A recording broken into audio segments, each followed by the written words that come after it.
नवरात्रि के दिन तो चल ही रहे हैं। अगर आप अपने जीवन में शत्रु से बहुत ही ज्यादा परेशान हैं और शत्रु आपको बहुत ही ज्यादा परेशान करता है, तो नवरात्रि के दिनों का लाभ उठाया जा सकता है, क्योंकि देवी माता दुर्गा को शत्रु संहार करने वाली कहा जाता है।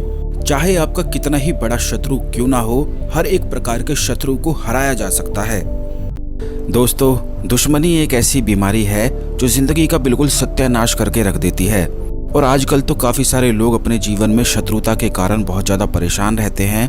बल्कि कुछ शत्रु तो ऐसे होते हैं कि जब भी उनकी आपसे दुश्मनी हो जाती है तो उसके लिए वह तंत्र मंत्र का सहारा भी ले लेते हैं, काला जादू आदि वगैरह भी करा देते हैं। और इसका परिणाम ये होता है कि उस शत्रु का तो अनिष्ट होता ही है जिसने कराया है, लेकिन शत्रुता में लोग ये सब कहाँ देखते हैं, अपने अनिष्ट को भी नहीं देखते हैं। बस अगर किसी से शत्रुता हो जाती है, किसी से दुश्मनी हो जाती है, उस व्यक्ति को किस प्रकार परेशान रखना है, इस प्रकार की चीजें लोग सोचने लग जाते हैं। और यही कारण है कि दुश्मनी को, शत्रुता को बुद्धि भ्रष्ट कहा जाता है।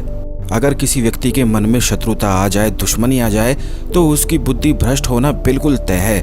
और यही कारण है कि सभी लोग जानते भी हैं कि दुश्मनी नहीं रखनी चाहिए, शत्रुता नहीं रखनी चाहिए, लेकिन फिर भी जाने अनजाने में, ना चाहते हुए भी उन्हें शत्रुता बिल्कुल एक फर्ज की तरह निभानी पड़ती है। क्योंकि एक बार अगर शत्रुता का बीज मन में बो गया, उग गया, तो ना तो वो व्यक्ति चैन से सोता है जिसके मन में शत्रुता हो रही है, और ना ही वो व्यक्ति चैन से सोता है जो शत्रुता को झेल रहा है। क्योंकि शत्रुता दोनों ही तरफ नुकसान करती है। जब भी आप किसी से अगर नफरत करते हैं तो वो नफरत सबसे पहले आपके दिल में उत्पन्न होती है, और उसका परिणाम ये होता है कि आप उदास रहने लग जाते हैं, आपके मन में नफरत उत्पन्न होने लग जाती है। तो दोस्तों, इस बात का बिल्कुल ध्यान रखा करें कि कभी भी किसी से भी नफरत बिल्कुल भी ना किया करें, कभी भी अपने मन में शत्रुता का स्वभाव ना लाया करें। लेकिन अगर कोई व्यक्ति आपको बहुत ज़्यादा परेशान कर रहा है तो ऐसे में आप कुछ खास उपाय कर सकते हैं। इन उपायों को अगर आप करते हैं तो सामने वाले के मन से शत्रुता बिल्कुल जादू की तरह गायब हो जाती है, और फिर वह आपको बिल्कुल भी परेशान नहीं करता है, चाहे कितना ही बुरा शत्रु ही क्यों ना हो। क्योंकि कुछ लोग ऐसे भी होते हैं कि वह ना तो खुद अच्छे से रहते हैं और ना ही दूसरों को अच्छे से रहने देते हैं, खुद भी कलेश में रहते हैं और दूसरे के घर में भी कलेश करके रखते हैं।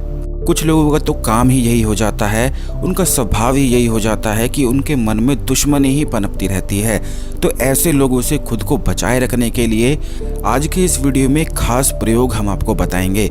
अगर आप अपने जीवन में शत्रुता से बहुत ज़्यादा परेशान हैं, किसी ऐसे व्यक्ति से आप टकरा गए हैं जो आपको ना तो चैन से जीने देता है, कुछ भी नहीं करने देता है, आपका केवल अनिष्ट ही चाहता रहता है, आपको परेशान करता रहता है, तो ऐसे में इस प्रयोग से उस शत्रु व्यक्ति से छुटकारा पाया जा सकता है। सबसे पहले दोस्तों, वीडियो को लाइक करके कमेंट बॉक्स में ओम नमः शिवाय, हर हर महादेव अवश्य ही लिख दें, क्योंकि भगवान शिव का आशीर्वाद लेना बेहद आवश्यक है, जिससे यह जो जानकारी आप प्राप्त करेंगे, इस जानकारी से आपका कल्याण हो सके और आप अपने जीवन में आगे बढ़ते चले जाएं। तो दोस्तों, ओम नमः शिवाय, हर हर महादेव। अब दोस्तों, बात करते हैं कि शत्रु अगर परेशान करता है, जैसा कि अभी हमने आपको बताया है कि कुछ इस प्रकार के प्राणी भी होते हैं, इस प्रकार के इंसान भी होते हैं कि उनके मन में हमेशा ही शत्रुता का स्वभाव रहता है। आप चाहे कितना ही अच्छा बोल लें, कितना ही अच्छा ही क्यों ना कर लें, उन्हें गिफ्ट ही क्यों ना दे दें, तब भी वह आपको मूर्ख कहते हैं।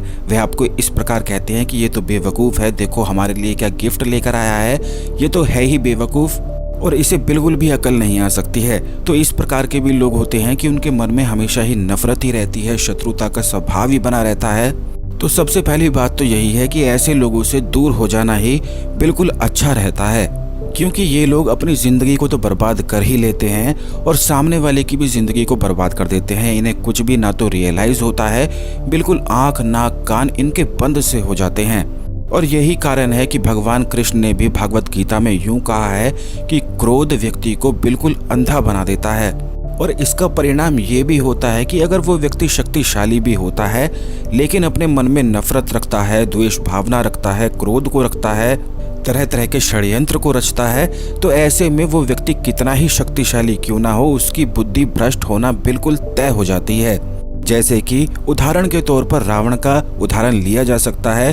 वह बहुत ज़्यादा शक्तिशाली, ज्ञानी, महात्मा, ब्राह्मण कहा जाता था, जिसके पास सैकड़ों सिद्धियां थी, और वह पलक झपकते ही कुछ भी कर सकता था। लेकिन क्योंकि उसके मन में द्वेष भावना आई, नफरत आई, दूसरों के प्रति नुकसान उसने पहुंचाना चाहा, तो उसका भी कुल बिल्कुल समाप्ति हो गया और वह भी अपने कुल को ना बचा पाया। कितना ही ज्ञान ही व्यक्ति को क्यों ना हो, लेकिन द्वेष भावना, नफरत बिल्कुल सत्यानाश करती है और इस बात को कोई भी नहीं झुठला सकता है। लेकिन दोस्तों, अगर आप अपने जीवन में शत्रु से परेशान हैं तो इससे बचने के लिए कुछ आसान से उपाय किए जा सकते हैं। इनका प्रभाव ये होता है कि अगर कोई व्यक्ति आपको परेशान कर रहा है तो उसके मन में आपके प्रति प्रेम उमड़ने लग जाता है, शत्रुता का स्वभाव बिल्कुल भूल ही जाता है और आपको परेशान करना छोड़ देता है और खुद भी परेशान होना बंद कर देता है। क्योंकि अगर वह आपको परेशान नहीं करेगा तो खुद भी परेशान होना बंद हो जाएगा। तो इस उपाय से दोनों तरफ की जय ही जय होती है। और इसका फायदा ये भी हो सकता है कि ऐसे शत्रु नफरत वाले व्यक्ति से आपको आसानी से छुटकारा प्राप्त हो सकता है। बल्कि आजकल तो कई पति पत्नी ही ऐसे होते हैं कि आपस में इतनी शत्रुता, इतनी नफरत उनमें हो जाती है कि इतनी ज्यादा मारपीट होती है कि उन्हें ये भी नहीं दिखाई देता है कि अपने घर को ही किस प्रकार वह आग लगा देते हैं। तो दोस्तों, इस प्रकार की सारी परेशानियों से बचने के लिए जितने भी बातें हमने आपको इस वीडियो में बताई हैं, अवश्य ही आप ध्यान रखें, क्योंकि इससे कल्याण केवल आपका है। आपकी ही जिंदगी में सुधार होता है, आपकी जिंदगी की क्वालिटी सुधरती है। जिंदगी की क्वालिटी सुधरती है तो आपके मन में सुख और प्रेम होने लग जाता है और फिर आप हर जगह जीतते ही चले जाते हैं। लेकिन शत्रु से बचने के लिए आपको केवल इतना करना है कि एक बांस की लकड़ी को आपको लेकर आना है।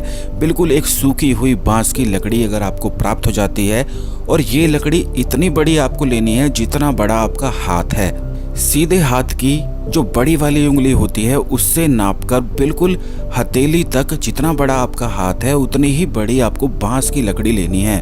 और उसके पश्चात उस लकड़ी पर हल्दी से उस शत्रु का नाम उस लकड़ी पर आपको लिख देना है। उसके बाद आपको केवल इतना करना है कि रोज रात को बैठना है। जब आप खाना खा लेते हैं, हाथ मुंह धोकर, पैर धोकर, बिल्कुल अच्छी तरह से बिल्कुल अपने कमरे में साफ सुगंध करके, साफ सुथरा कमरा हो, आप साफ हो, सारी चीजें साफ करके आपको अपने कमरे में बैठना है और फिर इस मंत्र का आपको उच्चारण करना है। ओम क्रीम कालिकाय नमः। ये महाकाली का मूल मंत्र कहा जाता है। इस मंत्र की बहुत ज़्यादा शक्तियाँ होती हैं, इतनी ज़्यादा शक्तियाँ होती हैं कि अगर एक बार भी इस मंत्र का प्रभाव आपके जीवन में शुरू हो जाए तो इस मंत्र के माध्यम से कुछ भी अपने जीवन में पाया जा सकता है। प्रभाव शुरू होने से तात्पर्य ये है कि जब भी इस मंत्र का जाप अगर आप रोजाना किसी न किसी कार्य के लिए शुरू कर दें तो निश्चित ही आपके जीवन में बदलाव होने लग जाता है। तो शत्रु से छुटकारा प्राप्ति के लिए महाकाली के इस मूल मंत्र का इस्तेमाल किस प्रकार किया जाता है, इस वीडियो में हमने आपको बताया है। बांस की लकड़ी पर शत्रु का नाम लिखकर रात के समय में आपको बैठना है और ओम क्रीम कालिकाय नमः मंत्र का कम से कम 15 मिनट तक आपको जाप करना है। जाप करने से पहले आपको संकल्प महाकाली के सामने इस प्रकार लेना है कि आप ये शत्रु से छुटकारा प्राप्ति के लिए जो आपके शत्रु का नाम है, वो शत्रु का नाम लेकर ये महाकाली से प्रार्थना करें कि आप अपने शत्रु से छुटकारा प्राप्ति के लिए इस मंत्र का जाप कर रहे हैं। और महाकाली से ये भी प्रार्थना करें कि हे महाकाली, मेरे शत्रु को कुछ बुद्धि भी दो जिससे उसके दिमाग का गोबर बाहर निकले और वो भी नफरत से मुक्त हो जाए। अगर आप दूसरों के लिए भी इस प्रकार बोलते हैं तो महाकाली अति प्रसन्न होती है। इससे आपको मोक्ष की प्राप्ति होती है, क्योंकि महाकाली जब ये चीजें देखती हैं कि आपके अंदर इतनी अच्छाई है और आप केवल इसीलिए परेशान हैं कि शत्रु परेशान कर रहा है लेकिन फिर भी आप उसकी भलाई चाह रहे हैं, तो ऐसे में आपका डबल फायदा होता है। तो दोस्तों, इस प्रकार से आपको ओम क्रीम कालिकाय नमः मंत्र का 15 मिनट तक जाप करना है। जाप करने से पहले जो लकड़ी पर आपने नाम लिखा था उस लकड़ी को आपको जलाकर रखना है। जिस प्रकार अगरबत्ती जलाई जाती है उसी प्रकार इस लकड़ी को आपको जलाना है और 15 मिनट के बाद आपको इस लकड़ी को बुझा देना है। इसकी जो राख है, इस राख को आपको बिना छुए वॉश बेसिन में या अपने टॉयलेट में, अपने किचन के सिंक में इस राख को बहा देना है। और जैसे जैसे आप इस प्रयोग को रोज करते जाएंगे, धीरे धीरे लकड़ी जलकर समाप्त होने लगेगी, राख होने लगेगी और इसका धुआं उड़ने लगेगा। तो दोस्तों, जैसे ही ये लकड़ी समाप्त होती है तुरंत हर प्रकार की शत्रुता समाप्त हो जाती है और सामने वाले के मन में इस प्रकार से परिवर्तन होता है कि वह आपसे शत्रुता का स्वभाव खत्म कर देता है। और फिर आपको बिल्कुल भी परेशान नहीं कर पाता है। अगर आपको परेशान करने की फिर वह कोशिश भी करता है तो अपने उसके सारे प्लान, उसकी सारी राजनीति, उसका सारा पॉलिटिक्स बिल्कुल धरा का धरा रह जाता है। उसका सारा षड्यंत्र धरा का धरा रह जाता है, क्योंकि ये जो जाप है, महाकाली के मूल मंत्रों का आपने जाप किया है और बांस की लकड़ी से जो प्रयोग किया है, इससे शत्रुता समाप्त हो जाती है। लेकिन अगर फिर भी वह अपने मन में शत्रुता को लेकर आता है तो इससे महाकाली उसकी शत्रुता पर ही ब्लॉक लगा देती हैं। उस शत्रुता से केवल उसका ही फिर अनिष्ट होने लग जाता है और फिर वह आपका बाल भी बांका नहीं कर पाता है। इस प्रयोग को करते समय ये बात आपको ये ध्यान रखनी है कि उतने दिन तक लगातार करना है जितने दिन तक यह लकड़ी बिल्कुल जलकर राख नहीं हो जाती है और पूरी तरह से खत्म नहीं हो जाती है।